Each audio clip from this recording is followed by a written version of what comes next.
नमस्कार, welcome to our channel Kanooni Gyan. Myself advocate Revan Singh, specialised in serious criminal offences and cyber offences. पिछले video में हमने जाना था थेफ्ट क्या होता है, चोरी क्या होती है, चोरी की परिभाषा क्या है और चोरी के लिए बीएनएस भारतीय न्याय संहिता में क्या क्या प्रोविजंस हैं सजा के। यदि आपने वो वीडियो नहीं देखा है, नीचे डिस्क्रिप्शन बॉक्स में मैंने वो वीडियो का लिंक दे रखा है, वो जाके आप वो वीडियो देख सकते हैं। आज की इस वीडियो में हम जानेंगे यदि आपके खिलाफ या आपके किसी क्लाइंट के खिलाफ या आपके कोई रिलेटिव के खिलाफ यदि कोई चोरी का मुकदमा हो गया है तो उसको हम बेस्ट वे से कैसे डिफेंड कर सकते हैं। तो as a defence criminal lawyer या specialise in serious criminal offences, it is my obligation to inform you how to defend a case in case of theft, यानी चोरी के मुकदमे को बेस्ट वे से कैसे डिफेंस कर सकते हैं। सबसे पहले आपने एफआईआर देखनी है कि एफआईआर में आपका क्या रोल है, आपका यानी आपके क्लाइंट का, relative, what ever the person will be जो एक्यूज्ड है किसी भी थेफ्ट के केस में, कि आपका रोल क्या है। चोरी क्या एक व्यक्ति ने की है या 4-5 जनों ने की है? यदि 4-5 जनों ने की है तो आपका रोल क्या है, या एक ने की है और आपको एक्यूज बनाया तो आपका उसमें क्या रोल बताया गया है। सेकेंडली, चोरी कब हुई है, चोरी का टाइमिंग क्या है, और चोरी की जो इन्फॉर्मेशन है, जो इत्तला है पुलिस स्टेशन में, वो कब दी गई है। फर्स्ट इन्फॉर्मेशन रिपोर्ट कब दर्ज हुई है और कितने टाइम बाद उन्होंने एफआईआर दर्ज की है। Information is very important. क्या एफआईआर डिलेड है या नहीं, यानी यदि चोरी 1 तारीख को हुई है और क्या उसकी सूचना 2 तारीख या 3 तारीख को दी गई है, तो सबसे पहला डैमेज आप प्रोसिक्यूशन का केस इस बेस पे कर सकते हो, that's a delayed in FIR, यानी एफआईआर टोटली डिले की हुई है। उसके बाद आप देखेंगे कि आपका उसमें रोल क्या है। क्या यदि आप वहाँ पे उस दिन प्रेजेंट नहीं थे एक्चुअल में, तो आपको प्ली ऑफ एलिबी के लिए जाना चाहिए, प्ली ऑफ एलिबी ले सकते हो। लेकिन जैसे ही प्ली ऑफ एलिबी आप कोर्ट में प्लीड करोगे तो बर्डन है वो आप पे शिफ्ट होगा कि you have to prove the case, कि प्ली ऑफ एलिबी आप ले रहे हैं कि आप उस दिन उस जगह नहीं थे। तो आपके पास जो एविडेंस होने चाहिए वो रोबस्ट होने चाहिए, मजबूत एविडेंस होने चाहिए जिससे आप प्ली ऑफ एलिबी को प्रूव कर सको। और यदि प्ली ऑफ एलिबी जैसी कोई बात नहीं है उस घटना के बाद या उस दिन आप उसके आसपास थे या उसी लोकेशन में थे, तो अब आपको आपका केस बेस्ट वे में डिफेंड करना है। सबसे पहले एफआईआर देखनी है, एफआईआर में आपका रोल देखना है। उसके बाद में एफआईआर में कौन कौन से आइटम्स है जो चोरी किए हुए बताएं, ये देखनी है। और इन्फॉर्मेंट कौन है, यानी इन्फॉर्मेशन जो दे रहा है वो कौन दे रहा है, क्या मकान का मालिक खुद दे रहा है क्या, या पड़ोसी दे रहा है।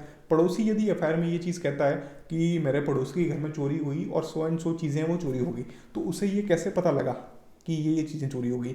तो ये क्वेश्चन भी आप ड्यूरिंग एविडेंस कर सकते हो, जो इन्फॉर्मेंट है, जो कंप्लेनेंट है उससे।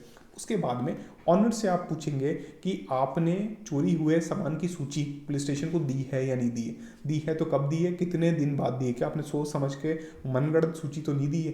तो ये भी एक इंपॉर्टेंट क्वेश्चन बनता है ड्यूरिंग एविडेंस। उसके बाद में आप देखेंगे कि जब आपका अरेस्ट हुआ तो अरेस्ट के बाद में आपसे रिकवरीज क्या क्या हुई। Recoveries are very important factor in case of robbery, dacoity and in theft.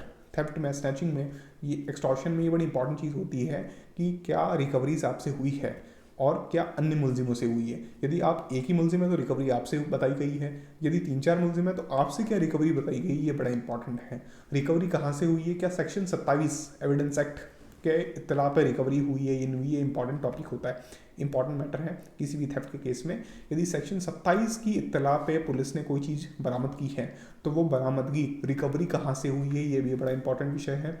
क्या एक्स ने चोरी की, एक्स ने सेक्शन 27 की इत्तला दी, उस इत्तला पे पुलिस ने वाई के खेत से, वाई की ज़मीन से कोई चीज़ रिकवर कर ली, तो वाई को उस केस के अंदर विटनेस बनाया या नहीं बनाया, ये बड़ा इंपॉर्टेंट क्वेश्चन है। या आप पूछ सकते हो इन्वेस्टिगेशन ऑफिसर से, this question can be raised before the investigation officer. उसके बाद में एक क्वेश्चन और बनता है कि वाई के स्टेटमेंट क्या इस केस में लिए गए हैं या नहीं लिए गए, और जो वाई की ज़मीन से, वाई के खेत से जो चीज़ मिली है क्या वह ओपन प्लेस है या नहीं है, क्या वो एक्सेसिबल टू ऑल है या नहीं, क्या वहाँ पे हर कोई आ जा सकता है। ये काइंड ऑफ क्वेश्चंस आप इन्वेस्टिगेशन ऑफिसर आईयू से पूछ सकते हो।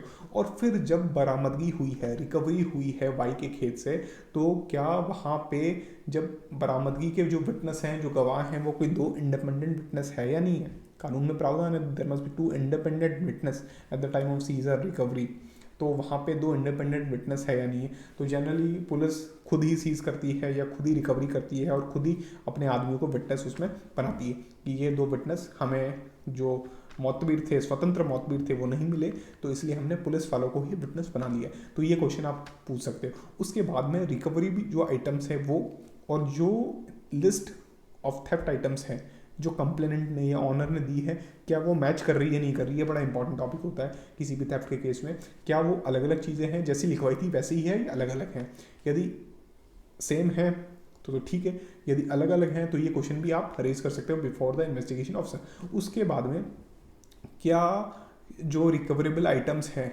वो मार्केट से या बाहर इजीली अवेलेबल हो सकते हैं या नहीं हो सकते हैं, ये बड़ा इंपॉर्टेंट टॉपिक होता है किसी भी क्रिमिनल केस के अंदर जो थेफ्ट का केस होता है। क्या ऐसी चीज़ें बाहर से भी ला के रख दी जा सकती है या इम्प्लांट कर दी जा सकती है केस में, ये क्वेश्चन आपने पूछना है आईओ से। उसके बाद में जो आइटम्स रिकवर किए हैं क्या उनकी आइडेंटिफिकेशन हुई है नहीं हुई है, किसी भी केस में आपको ये बड़ा इंपॉर्टेंट होता है देखना कि जो भी थेफ्ट आइटम्स हैं उसकी ऑनर से आइडेंटिफिकेशन कराई गई है या नहीं कराई गई। यदि कराई गई है तो ठीक है, लेकिन कराई गई नहीं है तो क्यों नहीं करी गई, क्या कारण रहा, और नहीं कराई गई तो ये ऑन द रिकॉर्ड आपको एविडेंस में चीज़ें लेनी है। उसके बाद में कराई गई है तो क्या प्रॉपर मैनर में करवाई है या नहीं करवाई है, ये क्वेश्चन भी आपको इन्वेस्टिगेशन ऑफिसर से पूछना चाहिए। फिर 106A का जो है बर्डन वो एक्यूज पर लाइज करेगा क्योंकि उसने सेक्शन 27 की इतला दी है कि उसके नॉलेज में ये फैक्ट था, now the burden of proof on him. तो इसके ऊपर आपको केसला रिसर्च करनी पड़ेगी।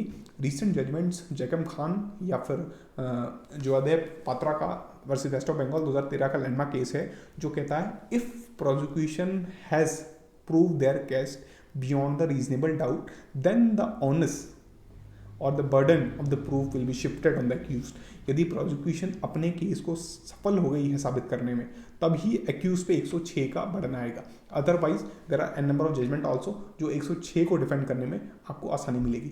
फिर 114A का जो प्रिजम्पशन है उसके ऊपर भी आपको केसला रिसर्च करनी पड़ेगी। सेक्शन 27 का जो एविडेंस का सेक्शन है उसको डिफेंड करने के लिए भी आपको त्रियम्बक वर्सेस स्टेट ऑफ महाराष्ट्र या स्टेट ऑफ MP के जो केसेस हैं वो बड़े हेल्प करेंगे सुप्रीम कोर्ट के, जिसमें यदि कोई भी रिकवरी ओपन या एक्सेसिबल प्लेस से है जहाँ पे एक्सेसिबल टू ऑल है, हर कोई आ जा सकता है, तो उस रिकवरी पे जो डाउट है वो रेज होना चाहिए। इसको हम बियॉन्ड द रीजनेबल डाउट नहीं कह सकते। तो इस प्रकार आप अपने थेफ्ट का या फिर रॉबरी का केस है वो डिपेंड कर सकते हैं।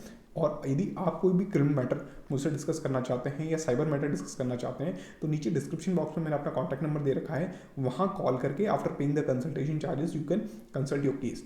और यदि आपको मेरा वीडियो अच्छा लगा तो प्लीज़ वीडियो को लाइक कीजिएगा, चैनल को सब्सक्राइब कीजिएगा एवं वीडियो को शेयर करना ना भूलें। Thank you.